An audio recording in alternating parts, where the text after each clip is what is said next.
Okay, so I'm sure you guys know of me or know me personally. My name's Angela. I've actually started keeping tarantulas back in, I want to say 2017 or 2018. There's another member called Mike McDonald that actually had a couple of slings or spiderlings. And the sling is a term that we use in the hobby to refer to those younger spiderlings. And tarantulas actually start out as very small, small spiders. I've actually gotten them as small as my thumbnail, and I've raised them up to several inches, and it takes them years to pick up that size. But anyway, let me get to where we can go over the summary here. So we're going to go over their anatomy and the locations in which they come from and how they differ. Some of the behavior you'll experience during owning them, and also just what's natural to their species. The color variety, which most people are really not aware of. When they think of a tarantula, they think of the typical big brown spider, or the one that's the most famous, and because it's been used in so many movies, it's the Mexican red leg spider, or red knee.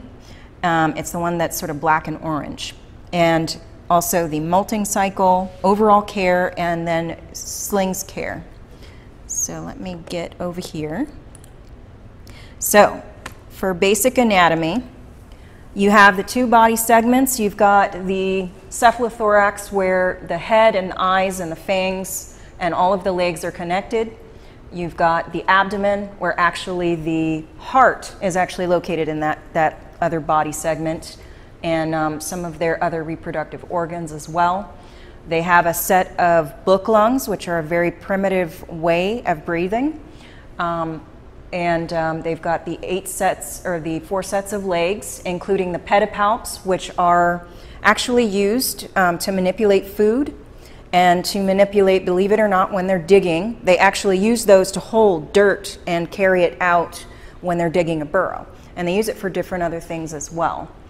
And their eyes are pretty rudimentary. They don't see very well. They see your basic light and dark. They don't see any color that we know of.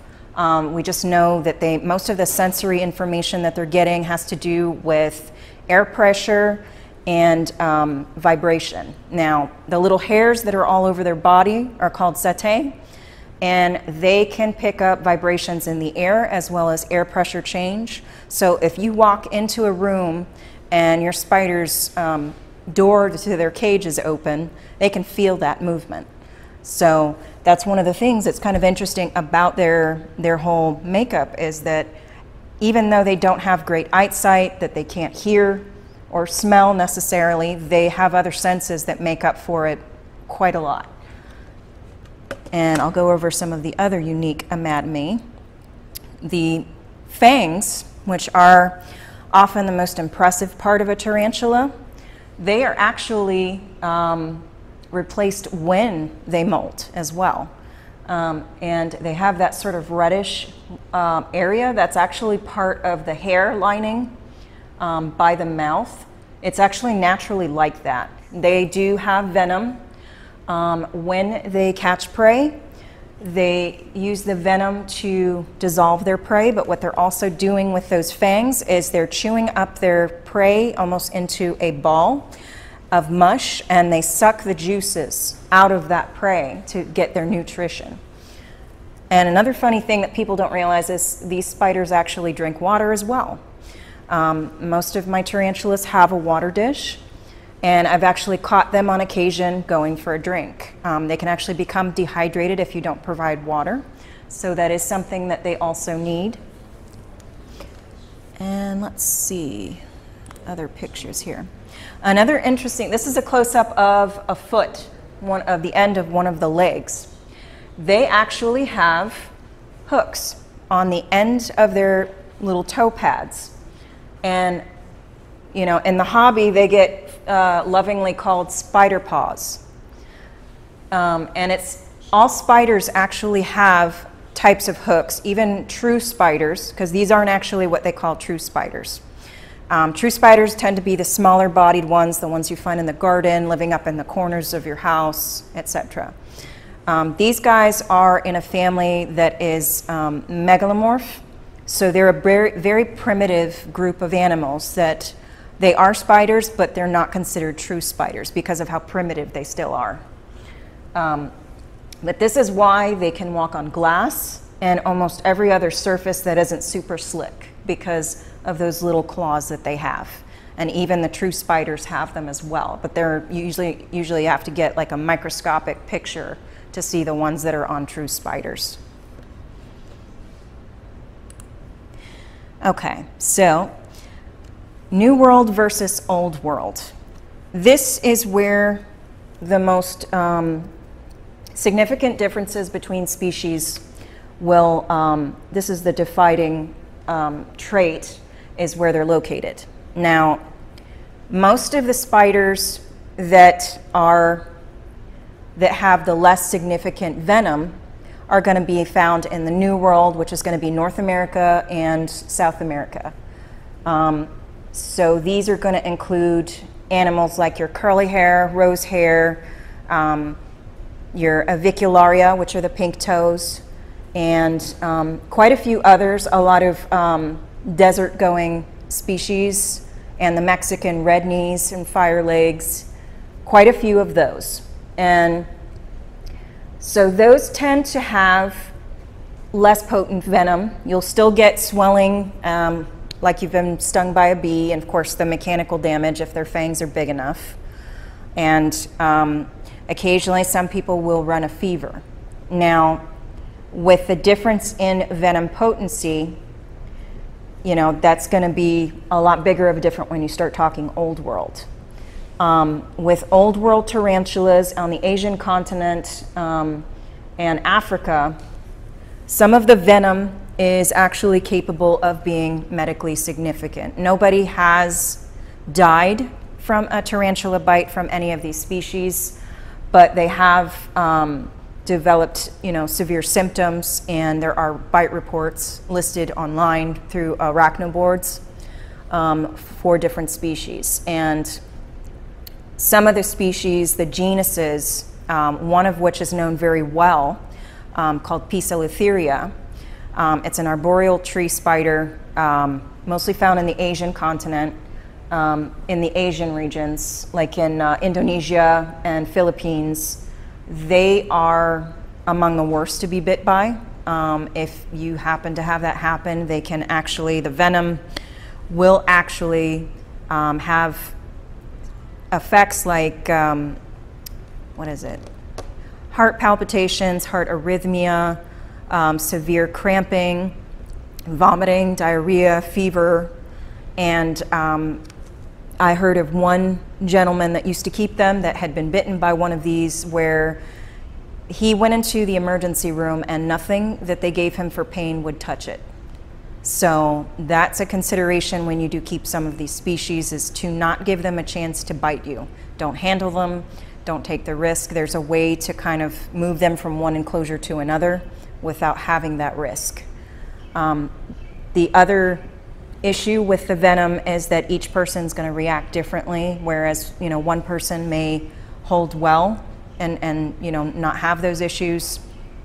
Another person may have a very severe reaction, even to one of these guys, which is a New World. It just all depends on, you know, your personal constitution.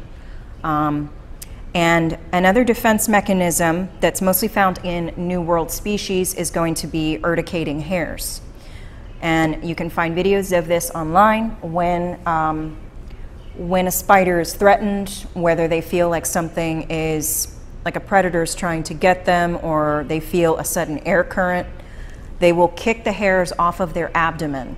And these hairs are meant to irritate the face, the mucosal membranes inside the nose, the mouth, and the eyes, and even inside your throat.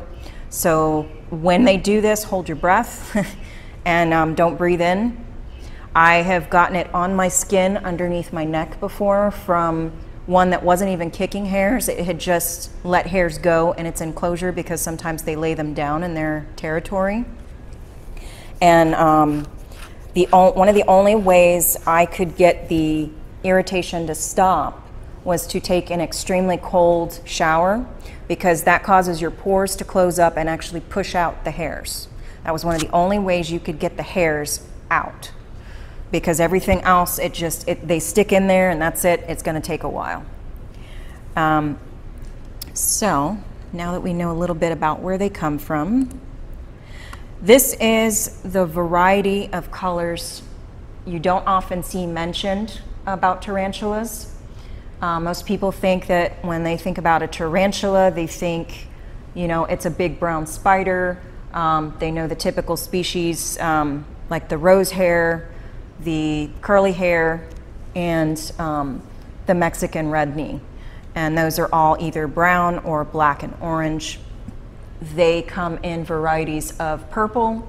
They come in orange. I've seen ones that have a little bit of green on them. Pink, almost iridescent with one of the ones in the corner there, and blue.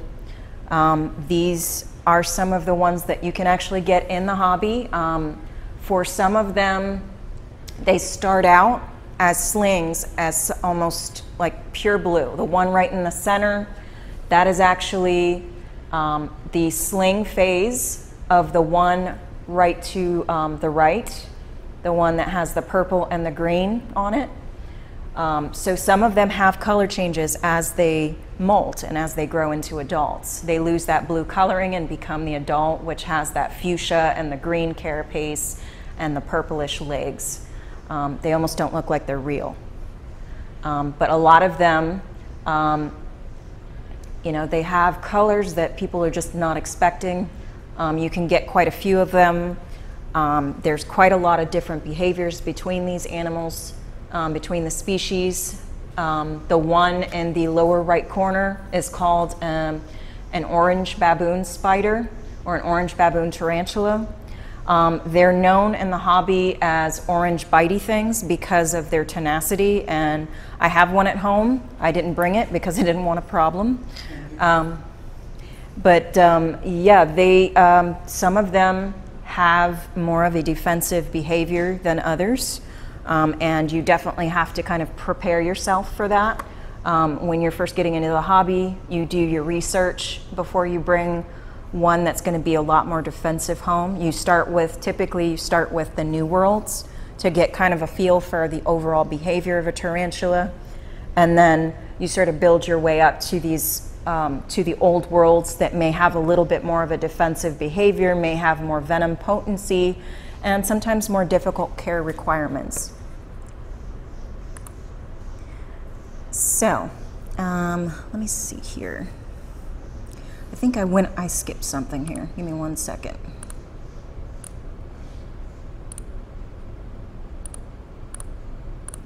Okay, and molting we can actually cover.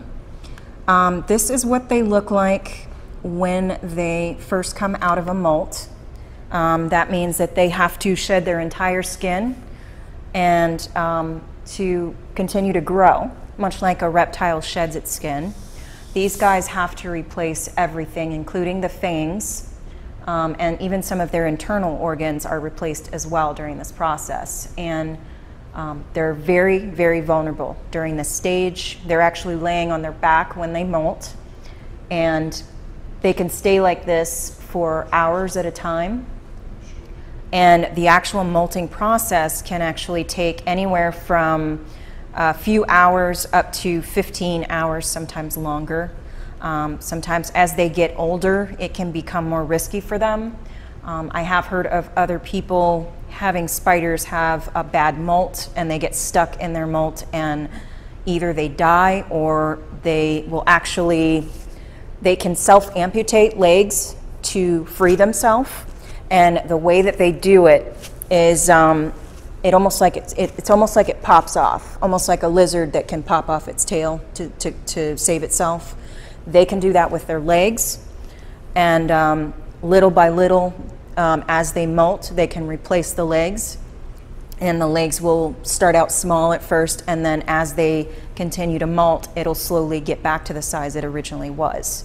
So they can regenerate quite well as long as they're given, you know, special care, and you know, keep track of them, because they are quite vulnerable during that stage. Yes, go ahead. Vets that work with tarantulas? So there are no vets really that work with them. I believe I want to say in the UK, I've actually heard of vets kind of taking a look at these guys, but it's kind of rare for them to see an arthropod. It's such a, you know, primitive animal. They, you know, they've got their system, they kind of know what they need, and they're very delicate, surprisingly delicate for how strong they are. But I don't think there's a lot of people working with them veterinarian-wise. So if you had one that was having a problem molting, can you help it? You can. I've heard of some people actually going in and cutting them out of the molt. It has mixed results with success. Sometimes the spider lives, sometimes it doesn't.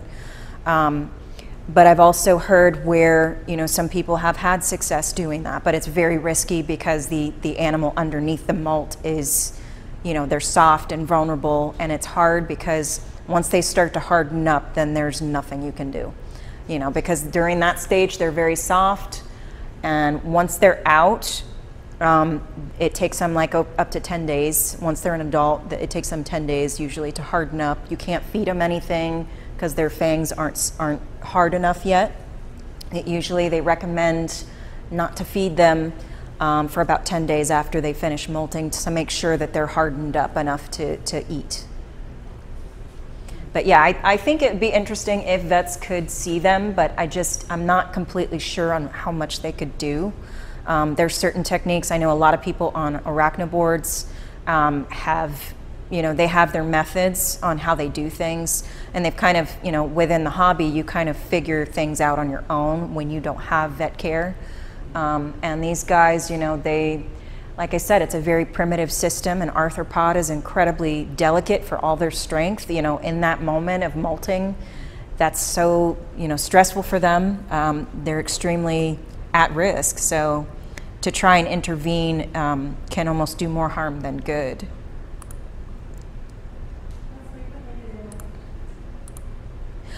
So it depends on the age. They can actually continue to molt when they're very young. They can molt up to once a week when they're slings, very, very small. And then as they get older, it may be, like say if they're a juvenile, can be every couple of months. Once they get to adulthood, it can be every year or so.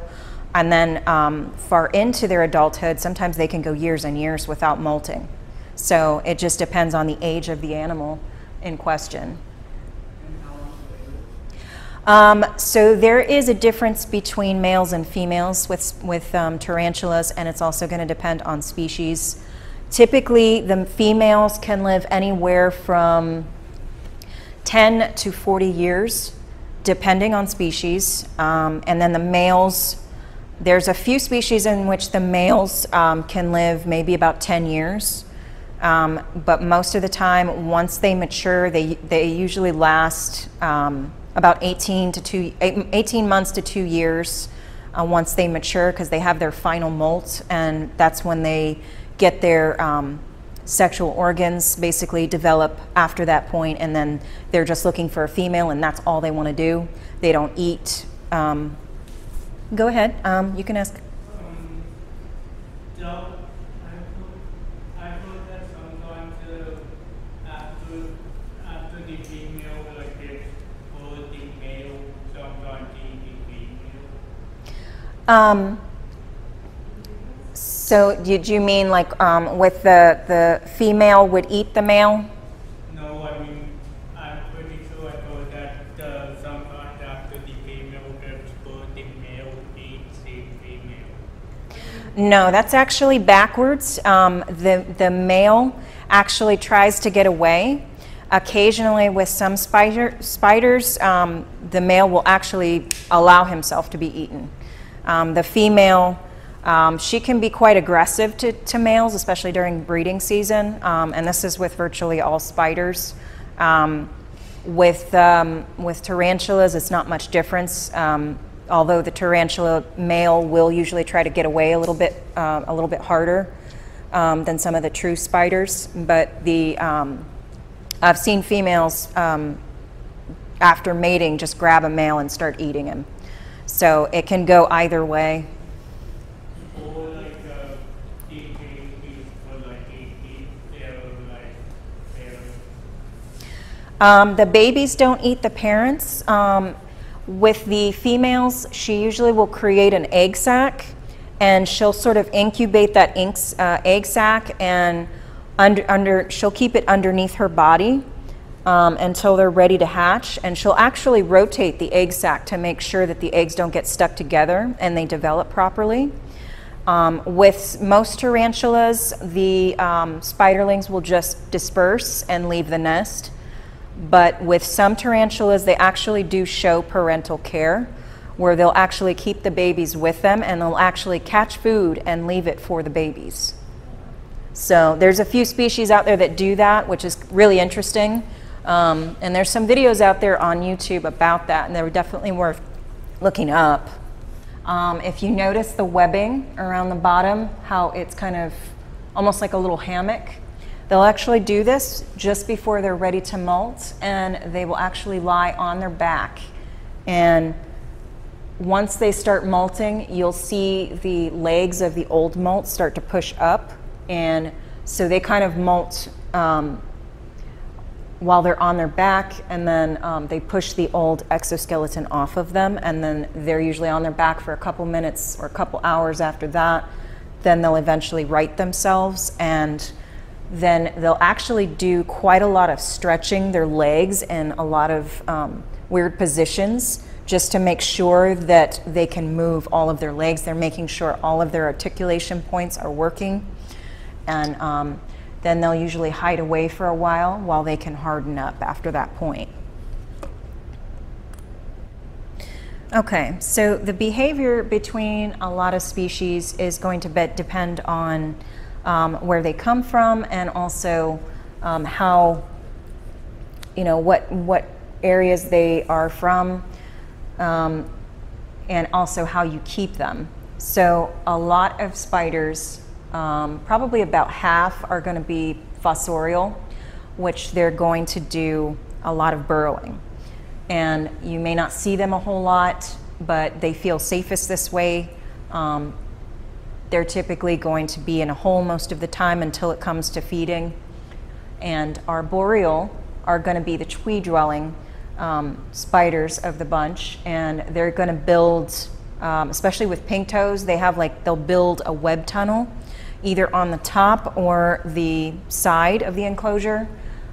You'll see them build like a web tube, and that's where they stay to wait for their food, and where they stay safe from potential predators. And semi-arboreal, they display a little bit of both. They stay close to the ground, but they still use branches and different types of foliage as anchors for their webbing, and they do create a little hole that they go in, but they're willing to stand, to be just a little bit above the ground. They stay close to the ground still.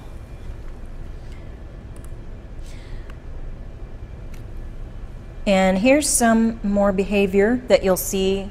This is virtually for every single tarantula species, and I've seen it in almost all of them. The picture below is the infamous threat posture. That is when they're done. That is when they're done with you. When they've had enough, that's what they're that's what their final defense is. They're baring their fangs. They're letting you know, if you keep coming, they're going to bite you. Because like I said, they have other defenses. They'd rather run from you. They'd rather kick hair and just get away. There are some that will go straight to biting because they're more defensive. They're more willing to take that risk, and that's part of their behavior. But they typically do that. They have the first two pairs of their legs raised above them, and they've got their fangs bared. I've seen some of them where they will do this to such an extent that they almost fall on their back. I've had my own do this, my own orange baboon tarantula do this, and it's quite comical, although you don't want any part of the spider to actually bite you. But it's kind of funny when you're just trying to drop in food and they freak out like that. And then the other thing that they'll do is what we call a happy dance. Now, when you give them food and they've got the food in their mouth and they're holding it, they'll actually start spinning around.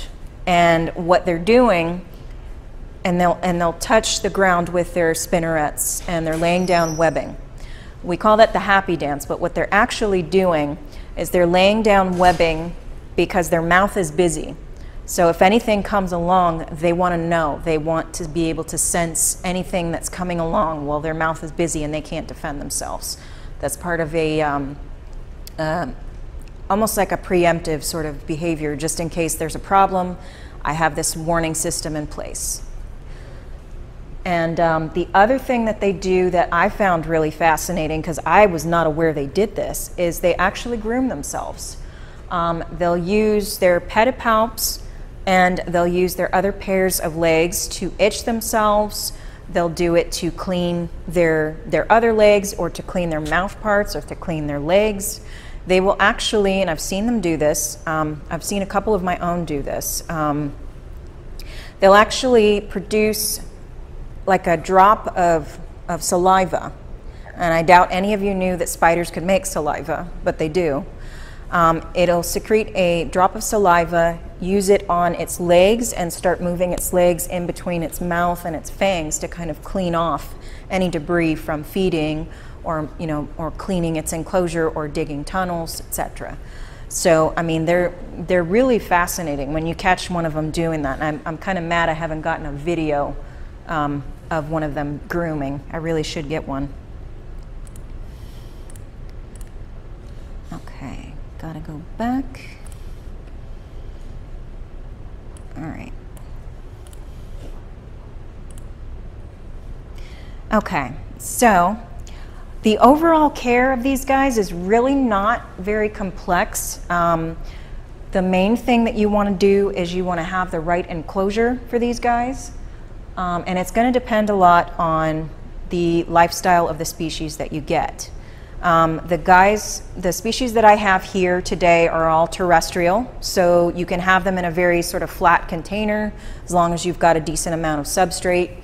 When you're talking about an arboreal tarantula, you want it to be tall so that they have that space to kind of go up and build their web tube. You can put fake plants, or even real plants in there, and they'll use that as an anchor to build that web tube. And that will actually help them. You also want to add different types of things like cork bark and hides that they will feel safe in. A big tip when you're getting into this hobby is to do DIY enclosures. Get yourself a soldering iron so you can poke air ventilation holes in different types of enclosures. That will cause you a lot less stress.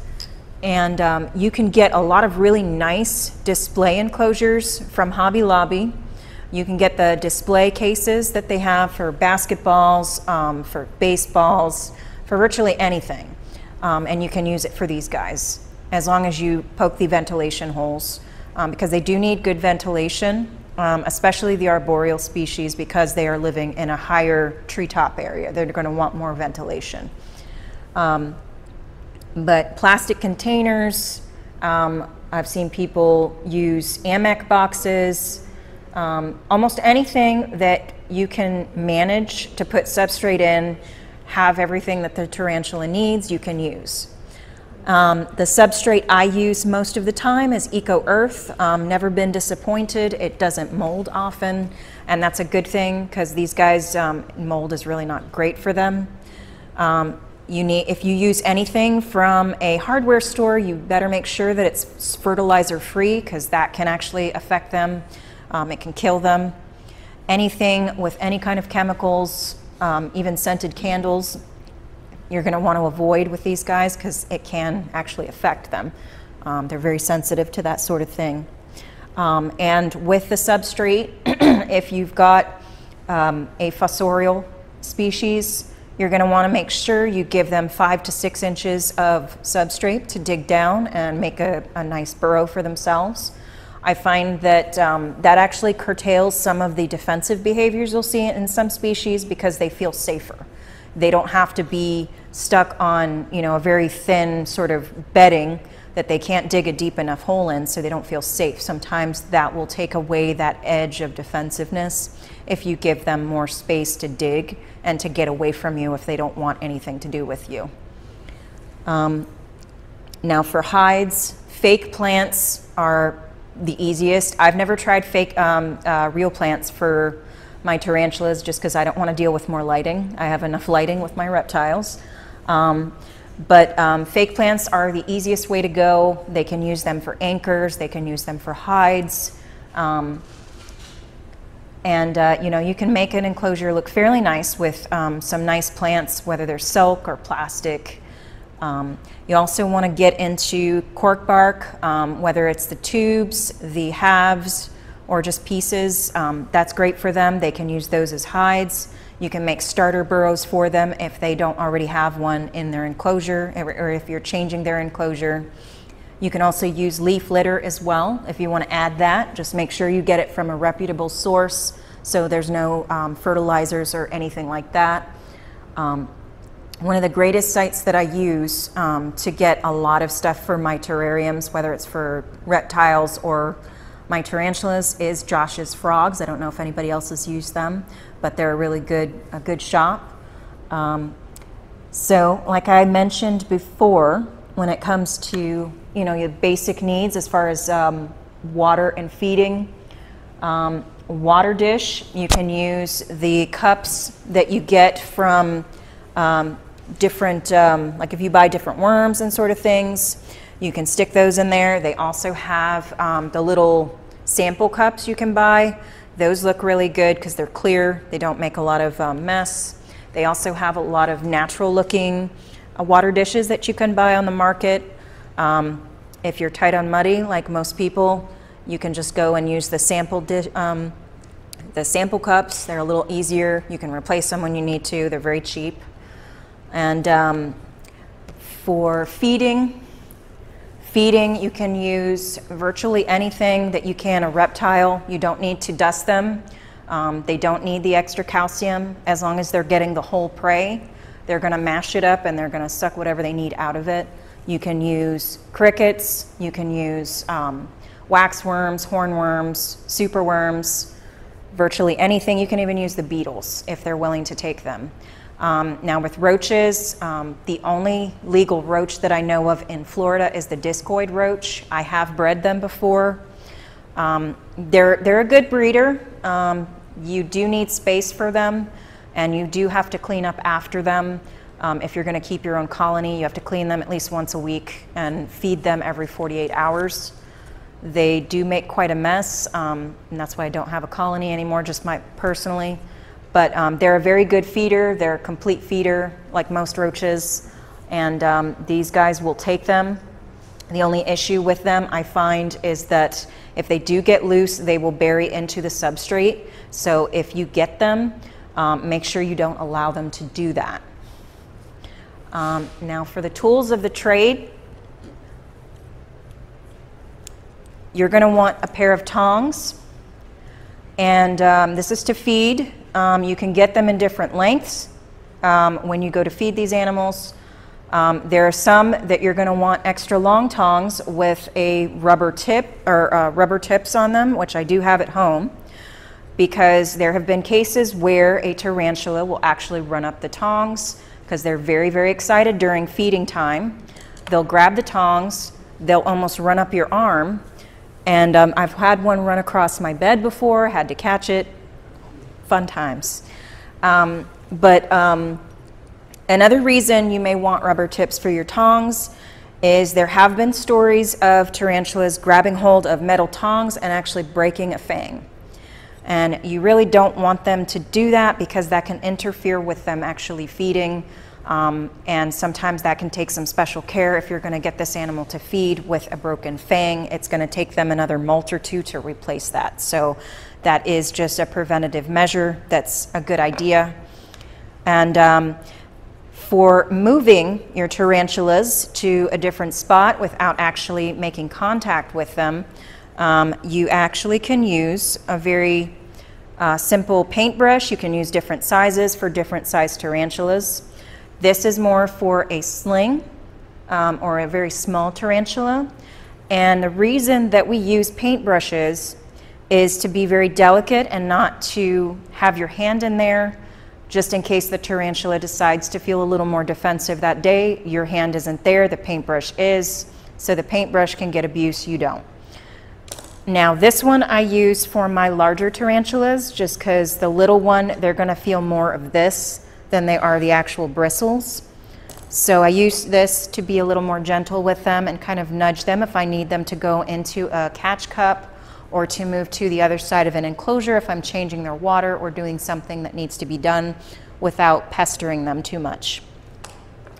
And another thing that you'll need, and I didn't bring it here today, but a catch cup is always good to have on hand. It can be a jar, it can be just a regular solo cup, preferably something that you can see through because you don't want to open something and it's right there and they're just waiting for you and you don't want to be caught off guard.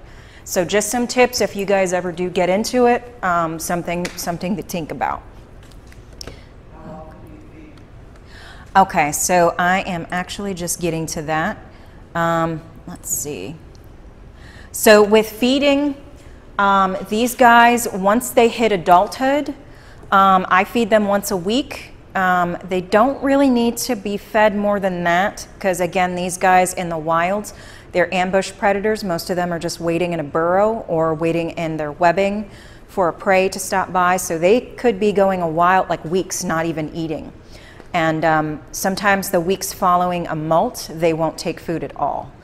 But when you're talking about slings, you can feed them every other day until they hit the about a 2-inch mark in size, and then you start feeding them as you would an adult, or every other week, just because you don't want to get them to the point that their abdomen looks like it's going to burst, because I have seen a few like that. You really don't want to get them to that point. You want them to be kind of a healthy weight for a spider, which is odd to talk about because you don't think of a spider as being overweight, but they actually can be. It's not great for them to be that big either. So, okay, so handling. This is a very debated topic among the hobby. Me personally, I don't do it. I mean, I wouldn't mind doing it, but like I was chatting with Lloyd earlier, none of my tarantulas seem to particularly want to make contact with my skin. They seem uncomfortable by it, and they seem to move away anytime I put my hand, there for them to step on. And you have to remember, these are animals that pick up vibration very well. So not only are they picking up your heat from your body, but they probably can feel your heart beating as well. So they know you're another animal, and they know that they're small, so that alone may freak them out, and that's why they're deciding to move away. However, there are some that do absolutely just fine. It doesn't stress them out, and they seem to be fine. They don't have anything harmful happening to them. So the main thing, the pros of handling them would be the interaction that you get from them, and the ability to share the experience with others, like when you go to educate a class or like a group of people that have never seen these guys before. I think that's mainly what you're talking about from, if you want to get anything out of, handling a spider like this, because I don't know that they get anything out of it other than maybe exploring, but again, these guys don't really do a whole lot of moving. They only want to eat, and then they just want to chill out until that next meal comes along. Now, the cons of handling these is they can try to bolt. If they get spooked by something, they can try to bolt or they can decide that they're going to take a bite because they're defensive. And then the other issue is that if they fall from a certain height, they can rupture their abdomen, and that usually means they're going to die. And that is lethal to them. It's very hard to fix what's wrong after they fall. You may not even see them bleeding. You may not even see any kind of damage, but you know, the internal damage is there and you just don't want to risk it. But yeah, but if you are going to handle one of them, the best thing to do is if you take them out, have a catch cup ready, have your tools ready, and sit close to the floor, just in case if they do fall, it's not far. And in any means, my own recommendation would be never to handle an old world that has more potent venom. You just don't want to deal with the aftermath of, you know, any of the side effects that's going to have. I don't think it's worth it. I've seen videos of people doing it. I don't really think it's a good idea. I don't think it's worth the risk because you don't know how you're going to react. You don't know if you're going to be allergic. I don't think it's worth the risk to do that. I think it's just better safe than sorry. Okay. All right. So for Sling Care, for the smaller little guys, what you're going to do, obviously they're going to have smaller enclosures. There are some spiderlings that are going to be so small they'll fit in a vial. And these are some species, when they first start off, they are smaller than a thumbnail. And you really kind of have to be careful with those guys because they're going to be feeding on flightless fruit flies, very, very small prey. You can also use them in condiment cups, deli cups, Amex boxes. And typically with most species, when they are slings, they're going to burrow just for a sense of safety. That's what they do in the beginning stage of their life. And you're going to want to make sure that they have cover, whether you're using fake plants, little leaves, small pieces of cork bark, etc. You're not going to want them to have to, you know, feel like they're out in the open. But most, in general, even if you don't have anything in there, they're going to burrow down. They're going to find some way to get under the earth and feel safe. And for water, I typically don't add dishes when they are this young because there is a concern that they may try to drink and they may actually get stuck in the water dish and drown. So what we'll use is a spray bottle. I'll moisten down a corner of the enclosure or just the top of the substrate so that they have that moisture. They can absorb it from the substrate or they can go to that corner and actually drink from that corner. And you usually do that once a week or every couple of days. And for feeders, you're going to have, I'm sorry, that's cut off at the bottom there. So the funny thing about the slings is that sometimes it'll take them a little while to actually start hunting. And you can actually offer them pre-killed prey because they do scavenge at this stage of life. You can actually kill a very small mealworm. I breed them, so I have the super small ones that I can use for this. And you'll just crush the head and kind of leave it there at either the burrow entrance or wherever the sling is. And sooner or later they'll come and get it and they'll feed on it and they'll just leave the empty shell there.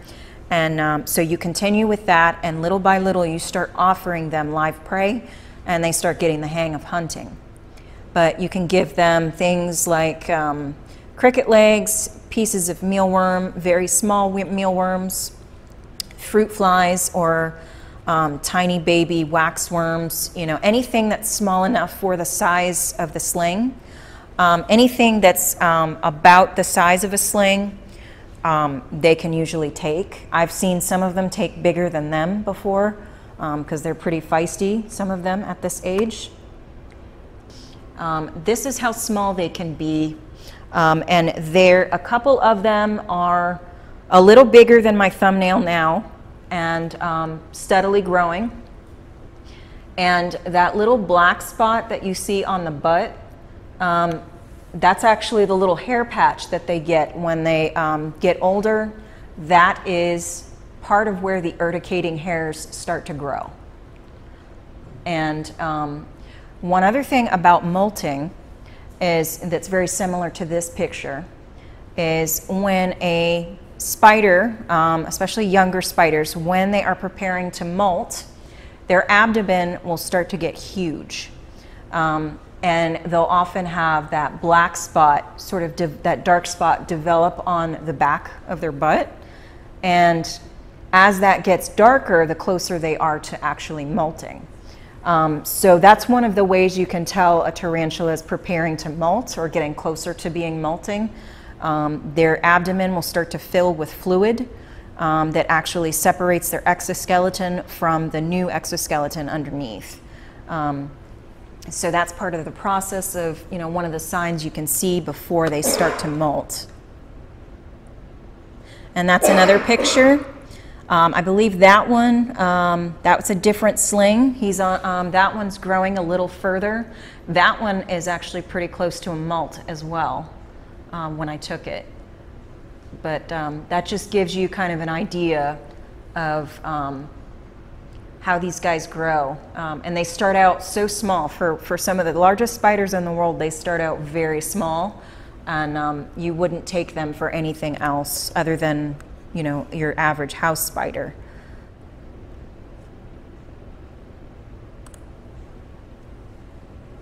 All right, so that is my pink toe sneaking down for a drink of water. So you have proof that they actually do drink water.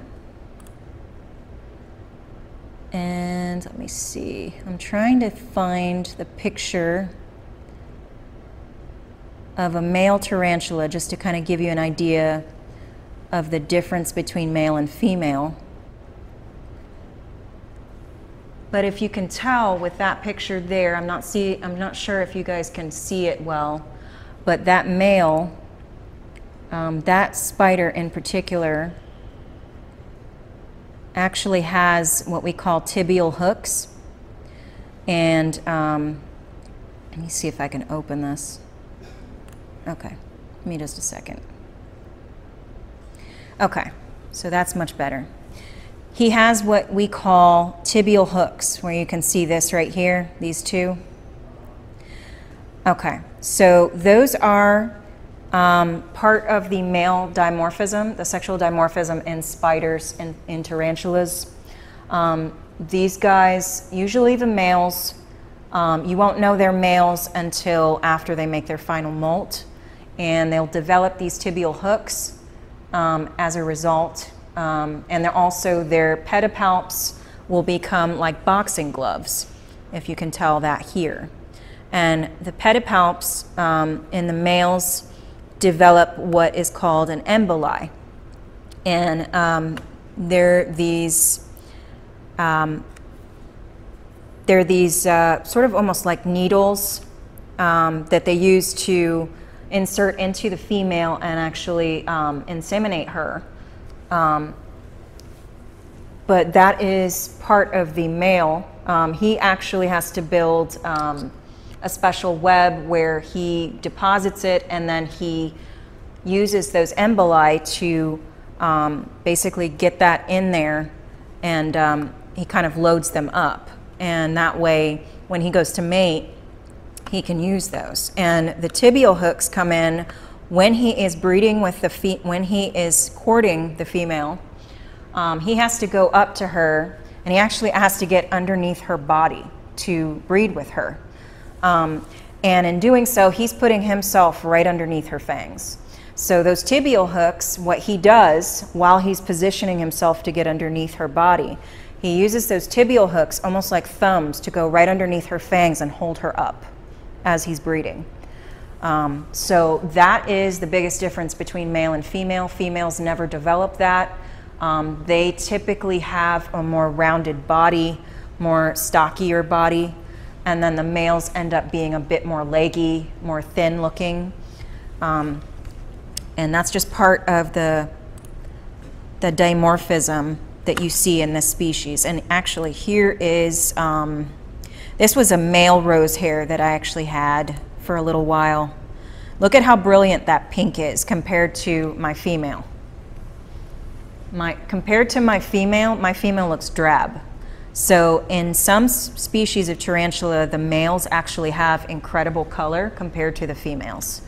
And it's kind of odd because they don't have good eyesight, so it's not necessarily a plumage thing, but it's something that is occurring within their species. They almost look like a gem when they're at their full potential. And see this one. This one is really, really impressive. I think this is a purple bloom. This is one of the ones I think they recently discovered. That's actually a male. The females of that species are actually solid black. That doesn't look real, does it? So I will leave that there, and that is my presentation. You guys are welcome to walk up and take a look at my tarantulas and the molts that I had brought with me.